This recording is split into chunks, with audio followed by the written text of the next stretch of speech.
In respect of count 1, you are sentenced to a period of 5 years imprisonment.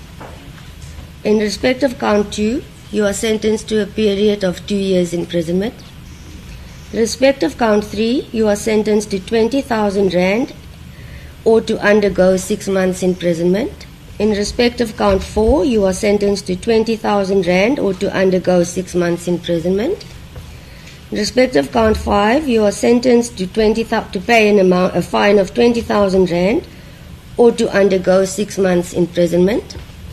In terms of Section 280, subsection 2 of Act 51 of 1977, the court orders that the sentence imposed in respect of counts 2, 3, 4, and 5 run concurrent with the sentence imposed in respect of count 1. You may be seated, thank you. And I will now deal with the aggravating circumstances as indicated or raised by Advocate Caesar on behalf of the state. The state submitted that they request that the court should consider a custodial sentence in this matter for the following reasons: that the incident was planned and it was deliberate and executed with precision, and that the submission is made based on the accused's own evidence. Also on this aspect, I would say we will deal with the merits once we reach that point. Further, that it was a collective decision made by the EFF's leadership and that it was planned to entertain the crowd to ensure that the crowd is not bored during the event. In this regard, the state relied on submissions based on the evidence of the accused that, I quote, everything was perfect and calculated and designed to be the way it was done, unquote. Therefore, it was not an act based on a lapse of judgment. These submissions was then substantiated based on the case law by the defense and similarly quoted then by the state. The state and the defense basically, in fact, relied on the same case law pertaining to this matter. The state continued to submit that on the ballistic evidence presented, it was established that to discharge a semi-automatic rifle in a built-up area densely populated using a .223 Remington round was fired, and that retains lethal kinetic energy on descent. The potential for mass injury or harm was real, it was foreseeable, and scientifically established. Mtansane is a residential area. The state alluded to the fact that the accused's position as a public leader and role model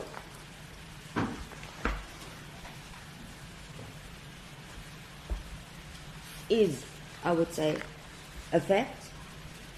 Submissions made thereafter by the state requested the court to consider that the accused is a member of parliament and also the president of a political party, admired and followed by millions of South African citizens, and arguing that it is aggravating and not mitigating as per the defense submissions in this regard. The state referred to the video footage which was accepted by court. That again, I will say, deals with the merits. It was clear what footage was admitted by court and what was not admitted.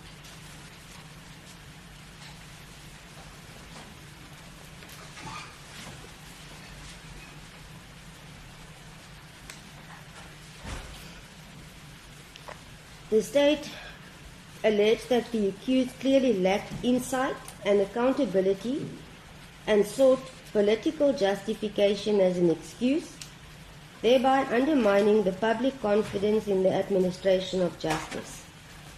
These submissions was followed by the concerns the state raised regarding the evidence and pre-sentence report drafted by Ms. Thompson and the findings by the witness and the submissions by the defense regarding the brevity of the possession and that it was not accidental, and that the discharge of a semi-automatic rifle cannot be described as benign, and since the risk of injury or harm is extreme. celebratory purposes in this regard, the state submitted that this type may not be condoned. This type of discharge may not be condoned, and that the law makes no provision for such actions.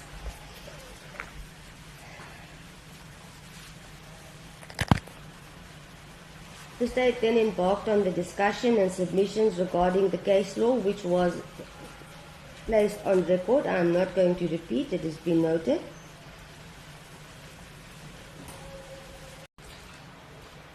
The legislator did that in order to single it out for harsh punishment.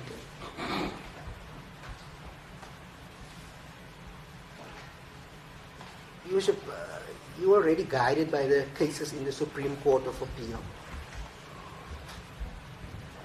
You don't need to really consider all the other cases, whereas there's already authority from the Supreme Court of Appeal saying that harsh punishment should be imposed.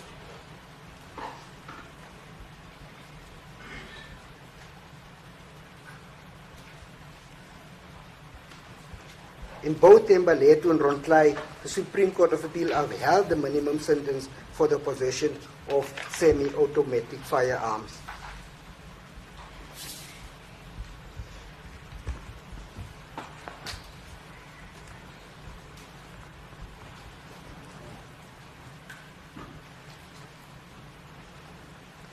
So in cases where an accused is convicted of a stand-alone offense of unlawful possession of a semi-automatic, the courts are taking an increasingly unsympathetic stance towards offenders, and terms of imprisonment to the range of 7 to 10 years imprisonment are commonly imposed.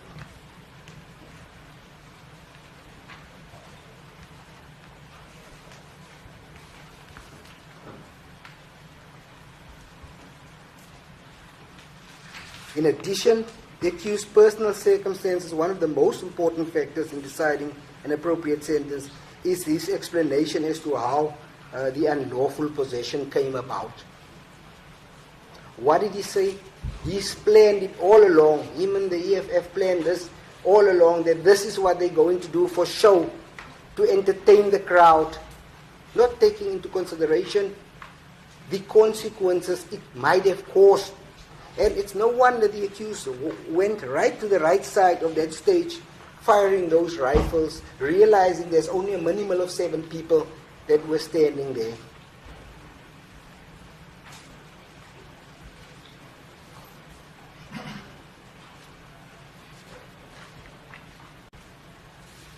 It seems that the judicial sentiment increasingly does not support the view that possession of an unlicensed firearm should be treated as serious only if the weapon has been used in the commission of the offense. And in this case, we know for a fact that he did not, he used it. He was found guilty of all the other alternative counts, or the other counts, because he has used that. He was charged for that, and he was convicted of those offenses. I've already alluded to the fact that there were so many people there, and the danger there that the accused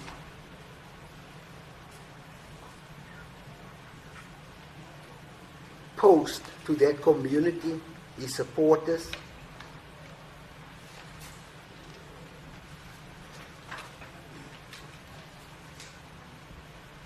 Therefore, the state prays for the maximum sentence of 15 years imprisonment in light of these aggravating circumstances and factors that I've already pointed out to the court. Without being prescriptive, the court, and in respect of the unlawful possession of a firearm, the accused should have actually been charged being in possession of at least 22 of those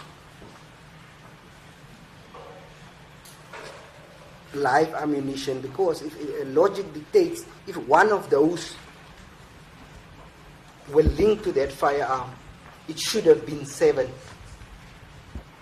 Logic dictates that the other 6 that went out before that was also live ammunition.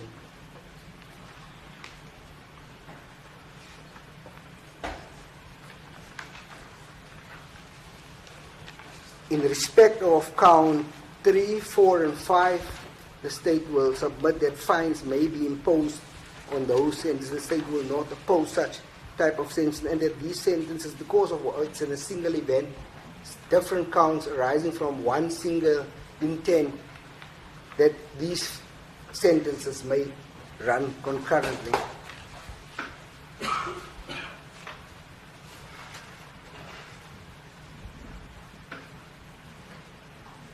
I know counsel said this already when he read my head's paragraph 47 on page